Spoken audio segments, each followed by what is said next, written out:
بسم اللہ الرحمن الرحیم الحمدللہ رب العالمین والصلاة والسلام علی سید الانبیاء والمرسلین وعلی آلہ واصحابہ اجمعین اما بعد فاعوذ باللہ من الشیطان الرجیم بسم اللہ الرحمن الرحیم۔ آپ سب بہت شکریہ کہ آپ نے مجھے مدعو کیا۔ امام علی مقام امام حسین رضی اللہ تعالیٰ عنہ اور اہل بیت اطہار وہ عظیم ہستیاں ہیں کہ جن کا مرتبہ اور مقام میں یہ سمجھتا ہوں کہ اگر کل کائنات کے پوری دنیا کے درختوں کو ہم قلم بنا لیں اور پوری دنیا کے سمندر کے پانی کو بطور سیاہی استعمال کیا جائے اور ان قلم اور سیاہی کو استعمال کرتے ہوئے اہل بیت اطہار کے مرتبہ اور مقام، ان کی عزت اور شان کو لکھا جائے تو یقینی طور پر دنیا ختم ہو سکتی ہے، سیاہیاں ختم ہو سکتی ہیں، سب کچھ ختم ہو سکتا ہے، لیکن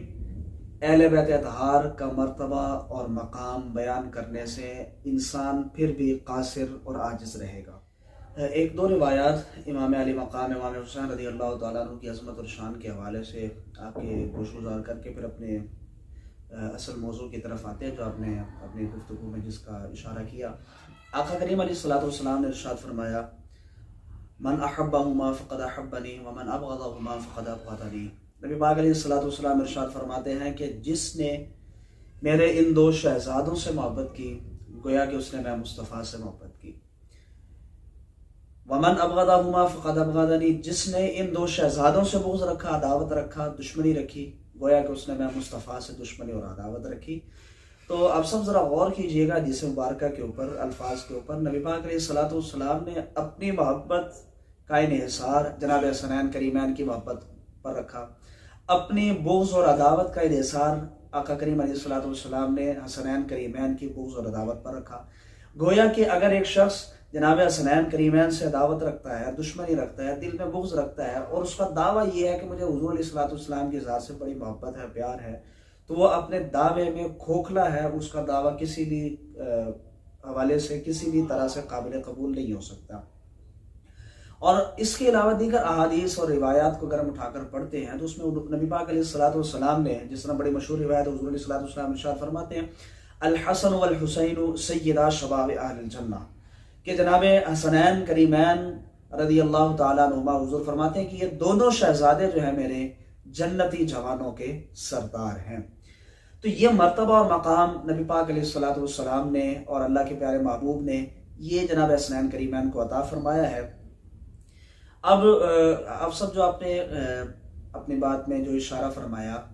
کہ امام علی مقام امام حسین رضی اللہ تعالیٰ عنہ نے امام مسلم بن عقیل رضی اللہ تعالیٰ عنہ کو اپنا نائب اور خلیفہ بنا کر کوفہ کے اندر کیوں روانہ فرمایا، اس میں حکمت کیا تھی، اس میں راز کیا تھا؟ تو دیکھیے سن 60 ہجری کے اندر جب حضرت امیر معاویہ رضی اللہ تعالیٰ عنہ کا وصال ہوا، سن 60 ہجری ماہ رجب پہ، اس آپ کے وصال کے بعد آپ کا نالائق ناخلف بیٹا یزید لعین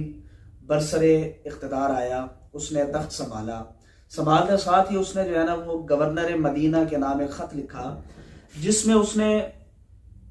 جناب سیدنا امام حسین امام علی مقام رضی اللہ تعالیٰ عنہ سے بیعت لینے کا کہا۔ اس نے خط لکھا، آپ نے انکار کیا، بڑی طویل گفتگو ہے اس حوالے سے بھی، آپ نے انکار کیا، انکار کرنے کے بعد آپ نے مدینہ منورہ کے حالات کشیدہ ہوتے دیکھے تو آپ نے مدینہ منورہ سے کوچ کرنے کا ارادہ فرمایا۔ یہاں پر ارادہ کرنے میں بھی حکمت اور راز یہ تھا کہ امام علی مقام یہ نہیں چاہتے تھے کہ میرے پیارے نبی صلی اللہ علیہ وآلہ وسلم اور میرے نانا جان کے شہر کے اندر خون ریزی کی جائے، وہاں پر لوگوں کو مسلمانوں کا قتل کیا جائے، مسلمانوں کا خون بہایا جائے۔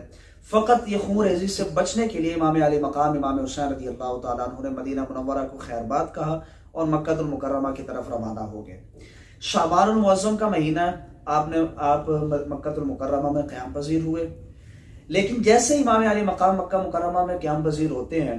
ادھر سے کوفیوں کے خطوط آنا شروع ہوتے ہیں امام علی مقام کے نام پہ۔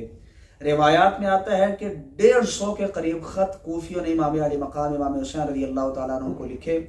جس میں انہوں نے مطالبہ یہ کیا تھا کہ اے امام، ہم یزید سے بالکل بیزار ہیں، ہم یزید کی کسی طرح سے بھی اس کی حمایت میں نہیں ہیں، اس کی بیعت نہیں کرنا چاہتے۔ تو اے امام، ہم آپ سے گزارش کرتے ہیں، درخواست کرتے ہیں کہ آپ ہماری درخواست پر ہمارے پاس تشریف لائیں، ہم آپ کے ہاتھ پر بیعت کریں گے،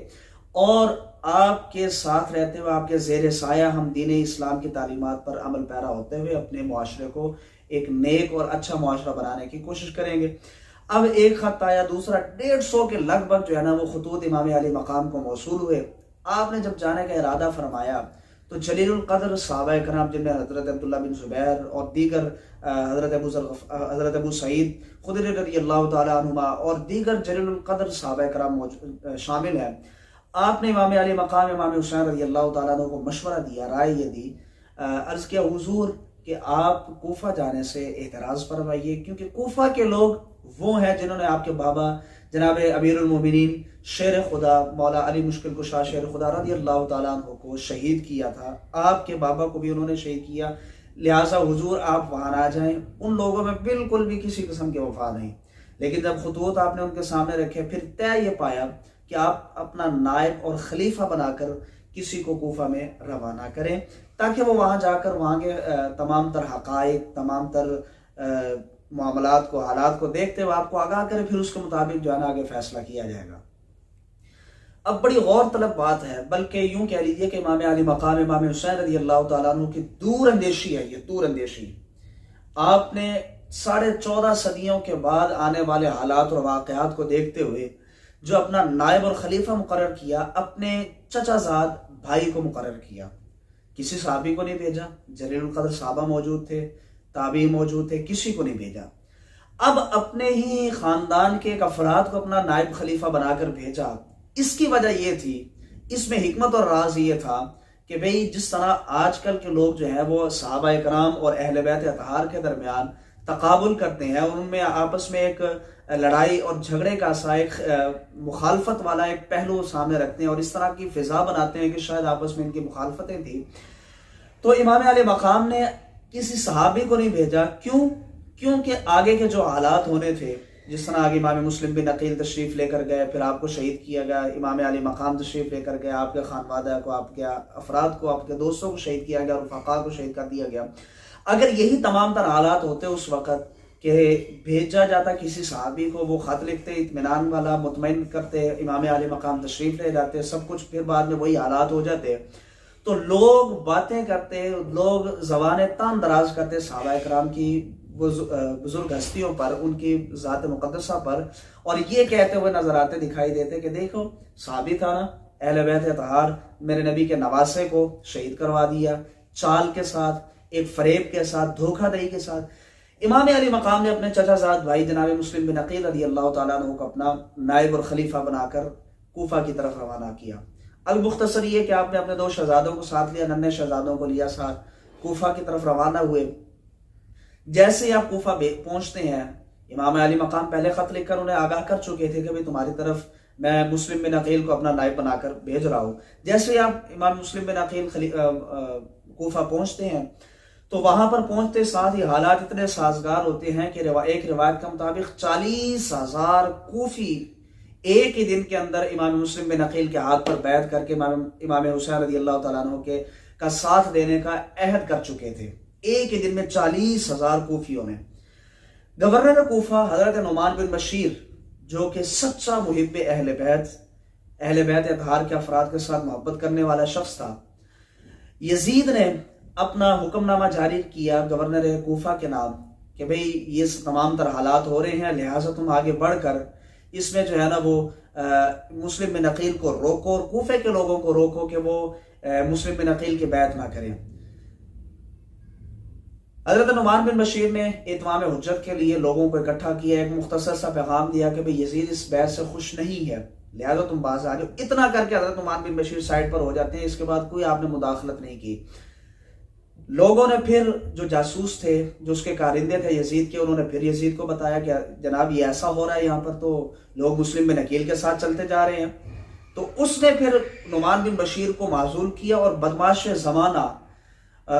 بالکل جو کہہ لیجئے کہ بدماش قسم کا انسان عبید اللہ بن زیاد کو گورنر کوفہ بنا کر، قائم مقام بنا کر جو ہے نا وہ کوفے کے اندر اس نے روانہ کیا۔ اب یہ کوفے میں آیا بڑی چال سازی کے ساتھ، اس راستے سے داخل ہوا جس راستے سے حجاز مقدس سے لوگ کوفہ کی طرف داخل ہوا کرتے تھے. وہی حجازی لباس اس نے پہنا، عربیوں والا لباس پہن کر کوفہ کی سرزمین میں داخل ہوا. اور داخل ہوتے ساتھ ہی لوگوں نے دیکھا رات کی تاریکی تھی. لوگوں نے سمجھا کہ شاید امام علی مقام امام حسین رضی اللہ تعالیٰ عنہ تشریف لائے ہیں. لوگوں نے مرحبا بک یا ابن رسول اللہ اور اس طرح جو ہے قدمت خیر مقدم، اس طرح کے نعرے لگائے، مرحبا کہا، خوش آمدید کہا. اب یہ چلتا چلتا چلتا چلتا دارالامارہ کی طرف، سرکاری جو عمارت تھی وہاں پر داخل ہوا. جب یہ وہاں داخل ہوا تو لوگوں کو اندازہ ہوا کہ یہ امام حسین نہیں، یہ تو کوئی اور ہی انسان آیا بیٹھا ہے. اب جب وہ دارالامارہ میں داخل ہوا، لوگوں کو اطمینان ہوا. اس نے اندر جاتے ساتھ ہی دارالامارہ کا دروازہ بند کیا اور رات گزاری. صبح ہوئی، لوگوں کو اکٹھا کر کے جو رؤساء اور عمائدین تھے کوفہ کے، انہیں اکٹھا کر کے اس نے پیغام دیا کہ بھئی اپنے متعلقین متوسلین کو منع کرو کہ مسلم بن عقیل کی بیعت سے باز آ جائیں، اس کا ساتھ نہ دیں. اب یہ سارے تمام تر حالات چل رہے ہیں، معاملات ہو رہے ہیں. اسی اسنا میں امام مسلم بن عقیل رضی اللہ تعالیٰ عنہ اپنے ساتھ 40,000 جانثاران کا لشکر لے کر اس دارالامارہ کا آپ نے ایک مرتبہ احاطہ بھی کیا. قریب تھا کہ آپ اگر ایک حکم ارشاد فرماتے، ایک اشارہ فرماتے، تو وہ جو آپ کے 7 لوگ تھے دارالامارہ کی اینٹ سے اینٹ بچا دیتے. لیکن آپ نے ایسا نہ فرمایا. آپ نے توقف کیا، انتظار فرمایا کہ امام علی مقام امام حسین تشریف لے آئیں، پھر جیسے آپ حکم فرمائیں گے ہم ویسے ہی کریں گے. لیکن ان بے ایمانوں نے امام مسلم بن عقیل رضی اللہ تعالیٰ عنہ کے اس توقف کو، اس صلح پسندی والے معاملے کو، اس امن پسندانہ رویے کو آپ کی کمزوری سمجھا اور انہوں نے چالیں چلنا شروع کی. اپنی مکر و فریب کے ساتھ، دھوکہ دہی کے ساتھ کام لیا. امام مسلم بن عقیل رضی اللہ تعالیٰ عنہ اگلا دن آیا، نماز مغرب کا وقت ہے، نماز پڑھا رہے ہیں. اس سے پہلے جو ہے عبید اللہ ابن زیاد لوگوں کو برغلا کر، دھمکیاں دے کر، ڈراوا دے کر 40,000 کا لشکر اس نے توڑ دیا اور رہتے رہتے لوگ پیچھے 500 بچ گئے. 40,000 میں سے صرف 500 افراد بچے امام مسلم بن عقیل کے ساتھ. اب یہ جو 500 افراد تھے، نماز مغرب ہے، کوفہ کی جامع مسجد ہے، امام مسلم بن عقیل نے نماز شروع فرمائی، پیچھے 500 افراد مقتدی ہیں آپ کے. جیسے نماز اختتام پذیر ہوتی ہے، نماز سے فارغ ہوتے ہیں، وہ 500 بھی آپ کا ساتھ چھوڑ کر جا چکے ہوتے ہیں. اب اس وقت یہاں پر امام مسلم بن عقیل رضی اللہ تعالیٰ عنہ تنے تنہا رہ گئے. اب جس وقت یہ تمام تر حالات ہوئے، معاملات ہوئے، اس سے پہلے امام مسلم بن عقیل امام علی مقام امام حسین رضی اللہ تعالیٰ عنہ کو تسلی بخش خط لکھ چکے تھے کہ امام حالات سازگار ہیں، سب کچھ بہترین چل رہا ہے، آپ تشریف لے آئیں. ادھر یہ خط لکھ کے روانہ کر چکے تھے اور دوسری طرف وہ 40,000 سے چلتے چلتے 500 کا قافلہ رہا اور 500 میں سے اب ایک بھی ساتھ نہ رہا. امام مسلم بن عقیل رضی اللہ تعالیٰ عنہ نے ایک گھر میں جا کر پناہ لی. ایک خاتون کے گھر میں، محب اہل بیت تھی، اس نے آپ کو اپنے گھر میں پناہ دی، پانی پلایا، کھانا پیش کیا، آرام اور آرائش کا، آرام و سکون کا اہتمام کیا. ادھر جناب والا اس عورت کا جو بیٹا تھا وہ یزید اور عبید اللہ ابن زیاد کا رائٹ ہینڈ تھا. اس نے جا کر ساری اطلاع دی عبید اللہ ابن زیاد کو. اس نے ایک اپنا فوجی دستہ بھیجا امام مسلم بن عقیل رضی اللہ تعالیٰ عنہ کو شہید کرنے کی غرض سے. فوجی دستہ آیا، اس گھر کا احاطہ کیا گیا، اس کو اپنے گھیرے میں لیا. امام مسلم بن عقیل رضی اللہ تعالیٰ عنہ تنے تنہا ہے، ایک ہے، اور دوسری طرف ہزاروں کا لشکر ہے. امام پاک نے تلوار پکڑی، گھر سے باہر نکلے، ایسا مردانہ وار مقابلہ کیا اس جانثار نے کہ ایک اکیلا فرد ان کئی 100 کی تعداد پر غالب رہا. کئیوں کو مار دیا، قتل کر دیا، کئی زخمی ہو گئے، کئی وہاں سے جان بچا کر بھاگ کر نکل گئے. اب انہوں نے یہ جان لیا کہ ہم اس شیر خدا کے خاندان سے تعلق رکھنے والے شخص کا مقابلہ نہیں کر سکتے. اب وہ فوج واپس چلے گی. عبید اللہ ابن زیاد نے یہاں پر پھر چالاکی اور مکاری سے کام لیا. اس نے ایک وفد بھیجا امام مسلم بن عقیل کی بارگاہ میں اور یہ پیشکش کی کہ اے امام، ہم آپ سے مذاکرات کرنا چاہتے ہیں تاکہ ہم صلح پسندی کے ساتھ خون ریزی کیے بغیر کسی حل پر پہنچ سکیں، لوگوں کو ناحق قتل نہ کیا جا سکے. امام مسلم بن عقیل رضی اللہ تعالیٰ عنہ نے ارشاد فرمایا، بھائی میں تو پہلے سے یہ چاہتا تھا کہ لوگوں کے خون خرابہ نہ ہو، خون ریزی نہ ہو. آپ ان کے ساتھ چل پڑے، ساتھ میں اپنے دونوں ننھے شہزادوں کو بھی لیا اور دارالامارہ عبید اللہ بن زیاد کے اس جگہ پر پہنچے جہاں پر وہ موجود تھا. اب یہاں عبیداللہ ابن زیاد نے چالاکی سے اور مکاری سے کام لیتے ہوئے 2 افراد تلوار دے کر، ننگی تلواریں دے کر اس نے بٹھا دیے دروازے کے دائیں اور بائیں طرف، لیفٹ رائٹ سائڈ پر،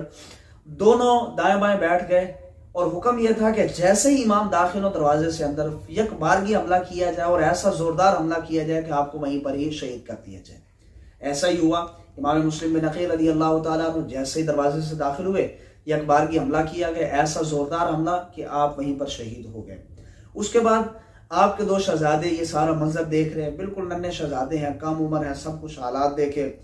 انتہائی پریشان اور پریشانی کے عالم میں، لیکن وہ بدبخت انسان اور